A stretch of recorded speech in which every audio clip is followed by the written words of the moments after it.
Hello everyone, आज की कहानी है इंग्लिश मीडियम की बहू। आज सुबह सुबह ही गोपाल जी आ गए हैं तो बिना 7-8 कप चाय पिए जाएंगे तो नहीं, और बिना चाय के तो गप्पे होती नहीं।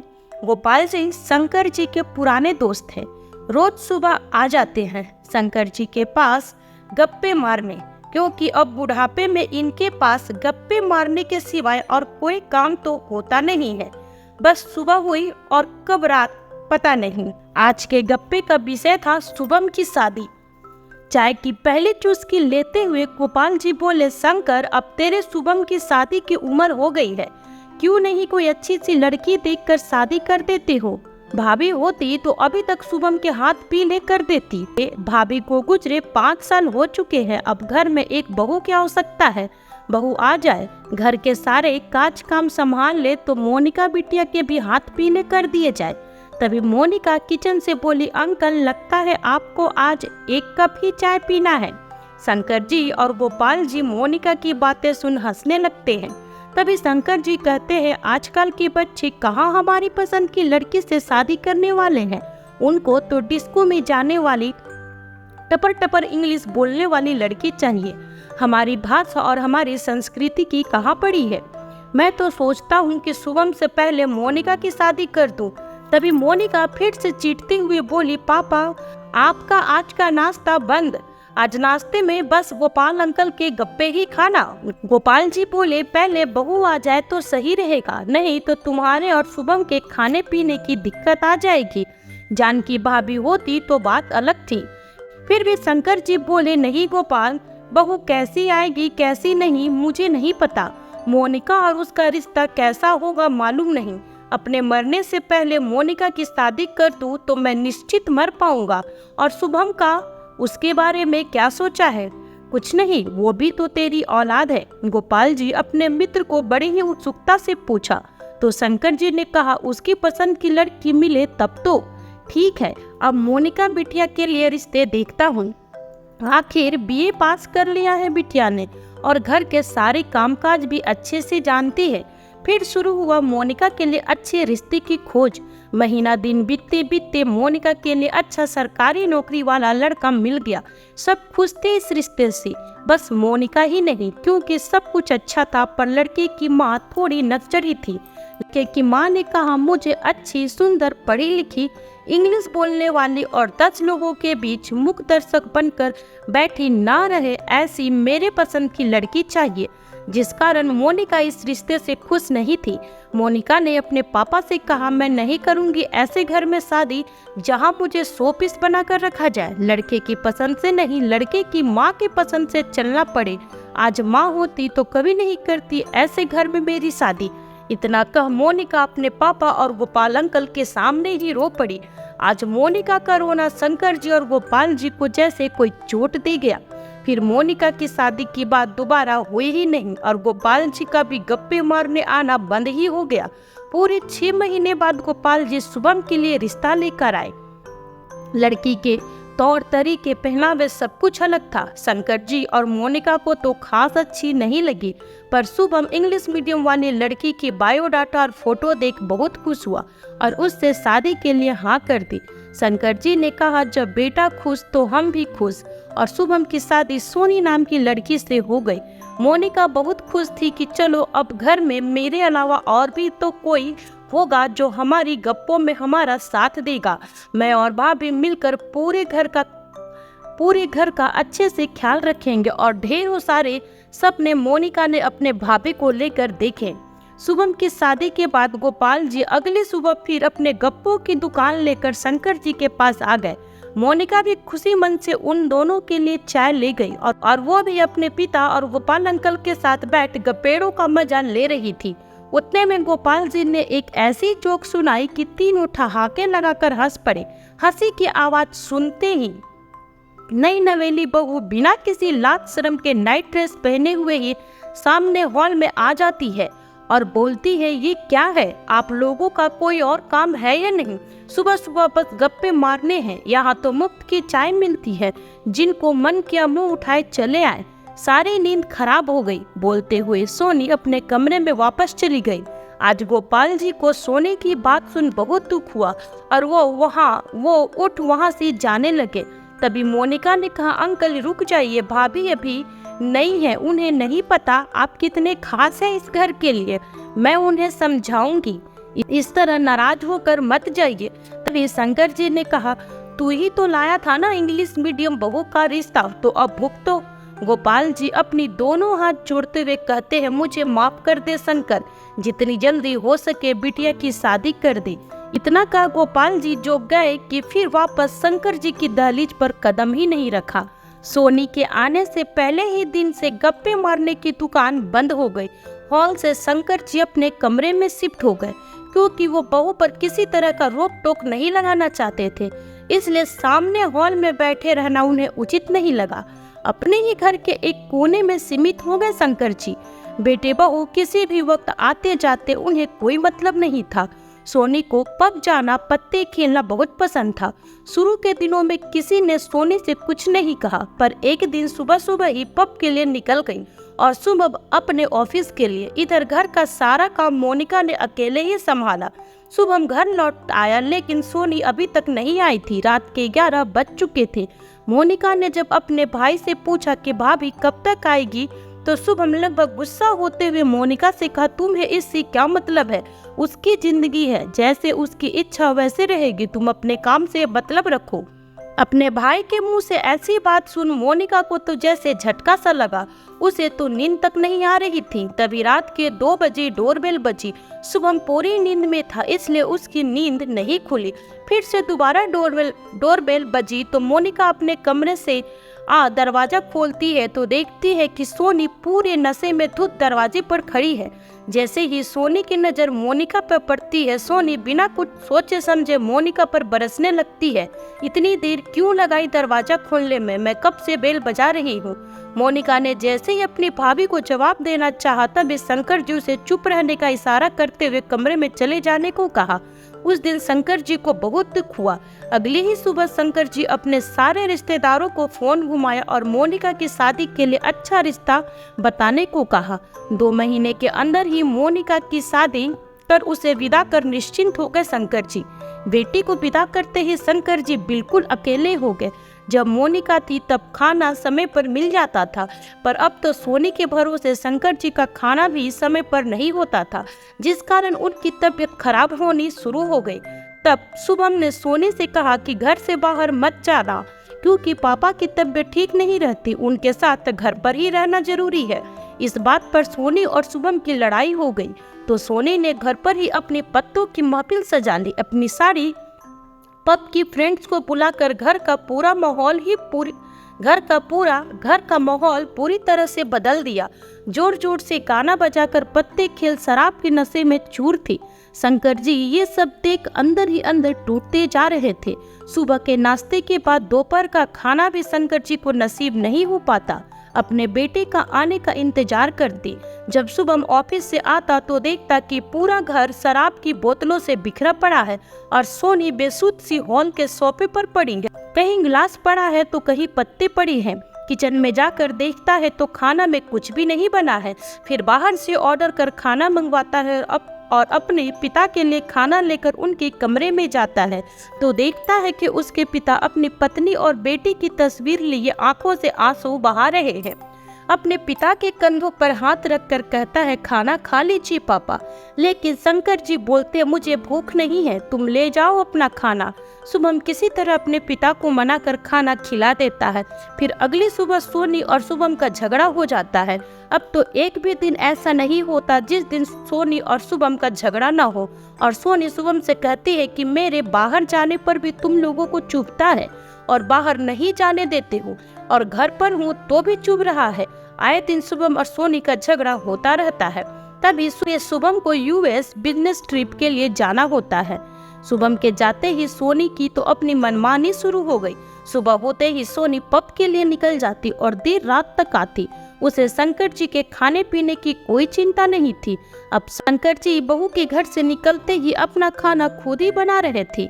खाना बनाते हुए उनकी आंखों से लगातार आंसू बहे ही जा रहे थे कि आज तक मैंने किचन में कुछ नहीं किया, एक कप चाय भी कभी बनानी नहीं पड़ी थी। पर आज ये कैसा दिन दिखाया ऊपर वाले ने।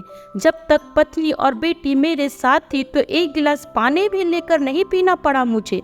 पत्नी के जाने के बाद मेरी बच्ची ने सारा काम घर का संभाल लिया था। ठीक ही कहती थी मेरी भाग्यवान कि कुछ किचन के काम भी सीख लो, नहीं तो कभी जरूरत पड़ी तो भूखे रहना पड़ेगा। पर मैं तो उसकी बातों पर बिल्कुल ध्यान ही नहीं दिया। काश कि कुछ खाना बनाना मोनिका से सीख लेता तो ठीक होता। पर आज कुछ न कुछ तो बनाना ही है, तो खिचड़ी ही बना लेता हूँ। एक दो बार खिचड़ी बनाते हुए देखा था मोनिका की माँ को, और शंकर जी खिचड़ी बनाने की तैयारी करने लगते हैं। तभी डोरबेल बजती है तो शंकर जी सोचते हैं कि अभी इस वक्त कौन हो सकता है, कहीं बहू वापस तो नहीं आ गई। अगर उसने मुझे किचन में देख लिया तो मैं क्या करूँगा। फिर भी शंकर जी किचन में सब छोड़ दरवाजा खोलने गए तो दरवाजा खोलते ही उनकी आंखों से आंसू बह निकले। उन्हें अपनी आंखों पर विश्वास ही नहीं हो रहा था, क्योंकि सामने उनकी बेटी मोनिका और दामाद रमेश खड़ा था। मोनिका पिता की ऐसी हालत देख उनके गले से लग जोर जोर से रोने लगती है। शंकर जी भी अपने आंसुओं, अपने दर्द को रोक न सके और फूट फूट कर रो पड़े। पिता को ऐसे रोता देख मोनिका समझ गई कि मेरे जाने के बाद भाभी ने पापा का बिल्कुल भी ख्याल नहीं रखा है।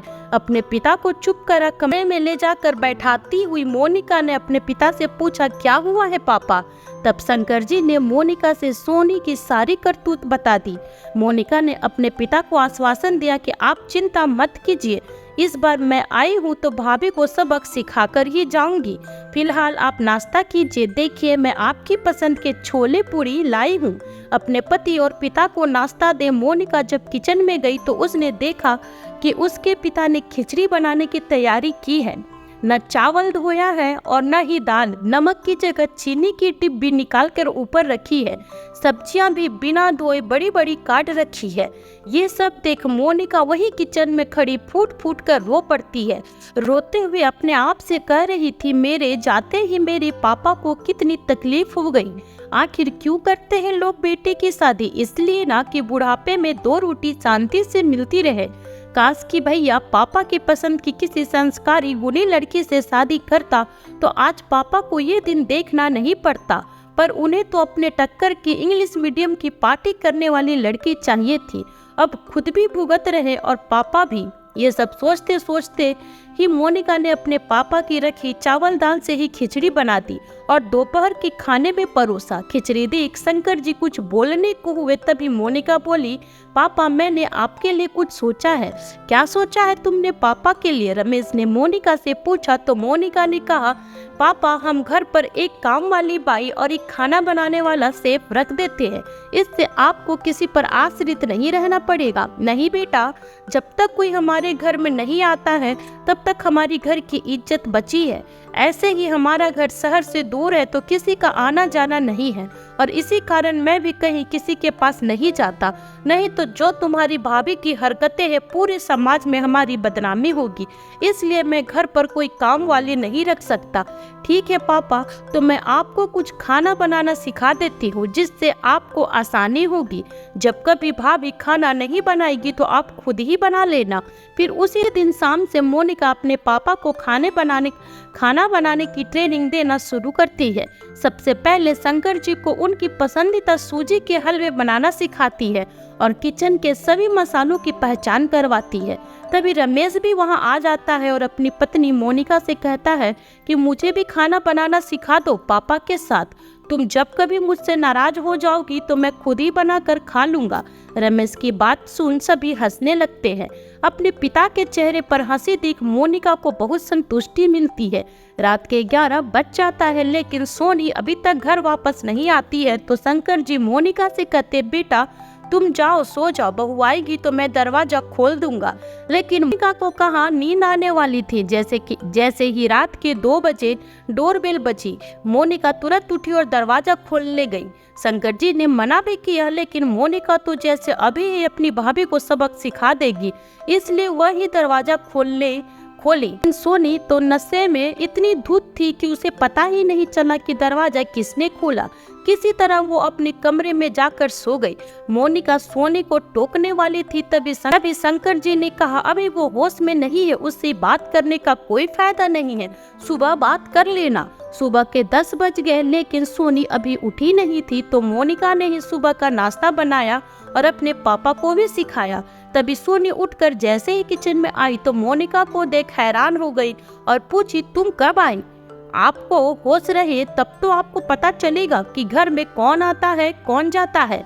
मोनिका ने सोनी को सुनाते हुए बोला और अपने पति और पिता का नाश्ता ले हॉल में चली गई। उन लोगों के जाने के बाद सोनी अपना नाश्ता लेने के लिए जैसे ही पतीला का ढक्कन हटाकर देखा तो उसमें कुछ नहीं था। सोनी को गुस्सा तो बहुत आया, लेकिन कुछ नहीं बोली और अपने कमरे में चली गई। थोड़ी देर बाद तैयार हो हॉल में आई और मोनिका से बोली, तुम कब तक जाने वाली हो? मुझे पब जाने के लिए देरी हो रही है।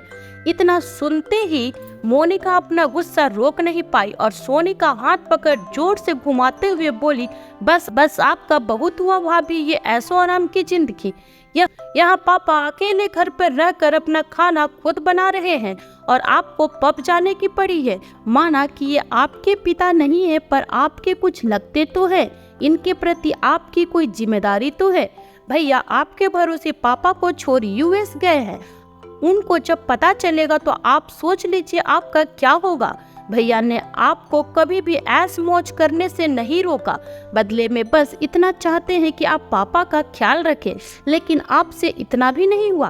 भाभी पब जाना, ड्रिंक्स करना, पार्टी में फ्री के पैसे उड़ाना बहुत आसान है। अरे आप इतनी ही इंग्लिश मीडियम से पढ़ी लिखी इंग्लिश मीडियम वाली बहू है तो संस्कार तो ना सही पर अपने पैरों पर खड़ी होकर तो दिखाती। हमारे लिए नहीं, कम से कम अपने ऐशो आराम की जिंदगी के लिए तो कमाती। दूसरे के पैसों पर ऐश करना तो बहुत आसान है, पर भाभी अपने दम पर पैसे कमाकर दिखाती तो पता चलता कि आप कुछ पढ़ी लिखी भी है, या फिर ऐसे ही फालतू में आपके मम्मी पापा ने आपके पीछे पैसे खर्च किए। आपको तो बेकार में आपके माता पिता ने इंग्लिश मीडियम स्कूल में पढ़ाया, आपको तो सरकारी स्कूल में पढ़ाना चाहिए था। आप तो उसी लायक हैं। आपसे अच्छी तो मैं हूँ, मुझे भी मेरे पापा ने इंग्लिश मीडियम स्कूल से पढ़ाया है। देखो आज मैं एक अच्छी बड़ी कंपनी में जॉब करती हूँ, महीने की अच्छी खासी सैलरी भी उठाती हूँ। अपने खर्चों के लिए मैं अपने पति पर डिपेंड नहीं हूँ, अपना कमाती हूँ और अपना उड़ाती हूँ। मोनिका के मुंह से अपनी बेइज्जती होते देख सोनी तिल मिला जाती है और कहती है, बस मोनिका अपनी हद में रहो, मत भूलो कि मैं तुम्हारी भाभी हूँ और हाँ मैं तुमसे ज़्यादा पढ़ी लिखी हूँ। रही बात पैसे कमाने की, तो मुझे कोई भी कंपनी में अच्छी जॉब आसानी से मिल जाएगी। अब मैं तुमसे ज़्यादा पैसे कमा कर दिखाऊंगी और अब पब मैं तभी जाऊंगी जब मैं अपना खुद का पैसा कमाऊंगी, देख लेना तुम। कहते हुए सोनी वापस अपने कमरे में चली गई। मोनिका भी ताव में बोली, ठीक है भाभी, देख लूंगी। और सोनी के जाते ही शंकर जी अपनी बेटी के आगे हाथ जोड़ के कहते, बहुत बहुत धन्यवाद बेटा, जो तुमने अपने घर की इज्जत बदनाम होने से पहले बचा ली। नहीं पापा, ये तो मेरा फर्ज था, भाभी को सही रास्ता दिखाना। अब देखना पापा, भाभी में कितने बदलाव आते हैं, क्योंकि जब इंसान खुद कमाता है तो पैसे बहुत सोच समझ कर खर्च करता है। और उधर सोनी जॉब की तलाश में लग जाती है। जॉब खोजने में इतनी व्यस्त हो जाती है कि वो पब, पार्टी, पत्ते, शराब सब भूल जाती है। पूरे 6 महीने बाद सोनी को एक कंपनी में जॉब मिल जाती है और फिर जब सोनी की पहली सैलरी मिलती है तो सोनी को बहुत खुशी होती है और वो अपने घर पर एक पार्टी रखती है और पार्टी में मोनिका और उसके पति को भी बुलाती है। और उसी दिन शुभम भी यूएस से लौटने वाला होता है। सोनी पार्टी की पूरी तैयारी अकेले ही करती है। जैसे ही मोनिका, रमेश, शुभम घर में घुसते हैं तो देखते हैं कि कोई भी नहीं है घर में। उन्हें तो लगा था कि पार्टी में सोनी की सारी पब की फ्रेंड्स होंगी, पर यहाँ तो नज़ारा कुछ और ही था। जैसे ही सब हॉल में पहुँचे तो देखा कि शंकर जी पहले से ही अकेले हॉल में बैठे थे।